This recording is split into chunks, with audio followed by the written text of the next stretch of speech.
Seorang lelaki melangkah masuk ke balai polis di utara tanah air.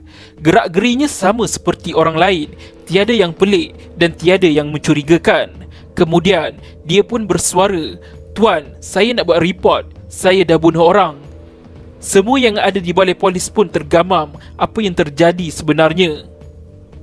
Weh, nanti dulu. Jangan skip video ni. Kalau korang suka dengan fakta menarik yang berada di kedudukan 5 teratas, korang boleh pergi ke YouTube channel paling top. Jangan lupa subscribe tau. Bukan kena bayar pun. Suspek seorang warga emas dan juga merupakan seorang tukang masak di sebuah restoran dan tinggal di bilik sewa milik majikannya. Pada satu malam pada jam 9, ketika sedang bekerja, majikannya melihat suspek tidak tentu arah. Dia kelihatan amat gelisah sekali. Suspek kemudian meminta izin untuk pulang ke bilik sewanya. Suspek dibenarkan pulang, tetapi 2 jam lebih kemudian, suspek kembali semula ke restoran. Reaksi suspek sekali lagi tidak berubah, bagaikan tidak terurus. Merasakan ada sesuatu yang tidak kena, majikannya kemudian bertanya kepada suspek, apa yang telah berlaku ni? Suspek kemudian duduk dan bercerita dengan majikannya. Suspek mengaku yang dia telah membunuh seseorang, iaitu kekasihnya. Beg yang dibawa suspek ketika itu mengandungi barang milik kekasihnya. Suspek pun membuka beg dan mengambil satu gambar. Suspek pun menunjukkan gambar tersebut kepada majikannya. Gambar yang ditunjukkannya itu adalah gambar kekasihnya. Suspek pun bersuara, "Aku dah bunuh dia." Suspek kemudian mahu menunjukkan pisau yang telah digunakan untuk membunuh kekasihnya. Majikannya enggan melihat pisau itu dan mengarahkan suspek untuk menyerah diri kepada polis. Suspek buntu, dia sayangkan kekasihnya, tetapi disebabkan kekasihnya menolak tawaran untuk berkahwin dengannya, suspek pun terkejut. Suspek tidak menyangka cintanya ditolak. Suspek kemudian diajak majikannya untuk ke balai polis. Suspek pun bersetuju. Dia sendiri merasakan dia tidak sedar apa yang telah dilakukannya. Suspek kemudian masuk ke balai polis dan membuat laporan polis. "Tuan, saya dah bunuh orang." Pengakuan suspek membuatkan semua yang ada di balai polis tergamam. Pengakuan suspek direkodkan dan anggota polis terus bergerak pergi ke lokasi kejadian. Mereka masuk ke dalam bilik sewa suspek. Suspek kemudian menunjukkan pada polis lokasi dia membunuh mangsa. Polis menemui mayat mangsa dalam keadaan berlumuran darah dalam sebuah bilik di dalam rumah berkenaan. Suspek kemudian ditangkap dan didakwa atas kesalahan membunuh mangsa.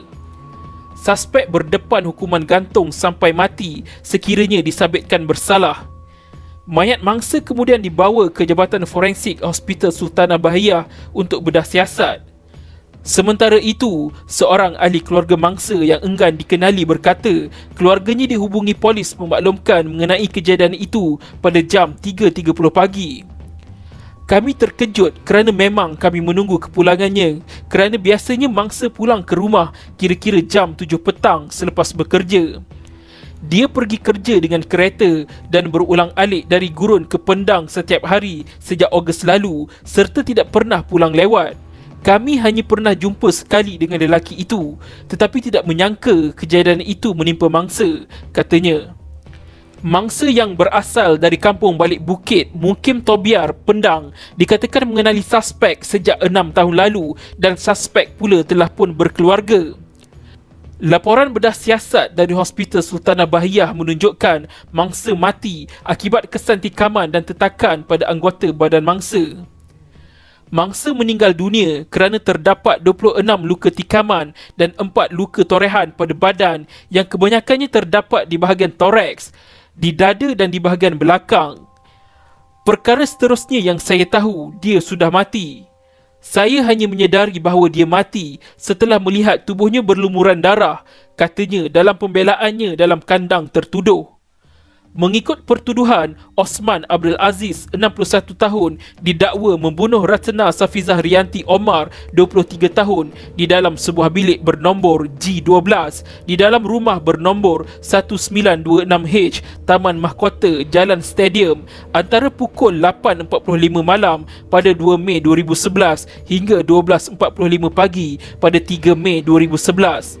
Osman yang memakai baju T berkolor berwarna putih dan seluar sukan hanya tenang mendengar keputusan, sementara isteri serta seorang anaknya dilihat menahan sebab sebelum menangis.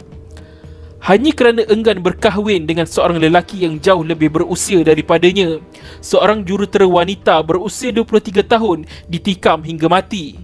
Dalam kejadian itu, Ratna Sufizah Rianti Omar yang bekerja sebagai jurutera di sebuah kilang komponen automotif di Gurun sejak 8 bulan lalu selepas menamatkan pengajian dalam bidang sains nuklear di Universiti Kebangsaan Malaysia UKM pada Ogos 2010. Mangsa dipercayai pergi ke rumah sewa suspek untuk memutuskan hubungan mereka. Osman memberi keterangan bahawa pada hari pembunuhan tersebut, Ratna datang ke rumahnya di Taman Mahkota dan kemudian mereka berdua keluar makan. Osman mengatakan bahawa mereka menghabiskan masa sekitar 1 jam untuk membicarakan hubungan mereka dan pada masa itulah Ratna memberitahu bahawa dia ingin berpisah dengannya. Saya sangat tertekan kerana saya telah meninggalkan keluarga saya dan berhenti kerja di Kuala Lumpur untuk datang ke sini kerana dia mengatakan bahawa dia ingin berkahwin dengan saya. Saya mengenalinya selama 6 tahun. Ketika dia memberitahu bahawa dia ingin menamatkan hubungan kami, saya terlalu kecewa dan tidak dapat berfikir dengan waras pada ketika itu.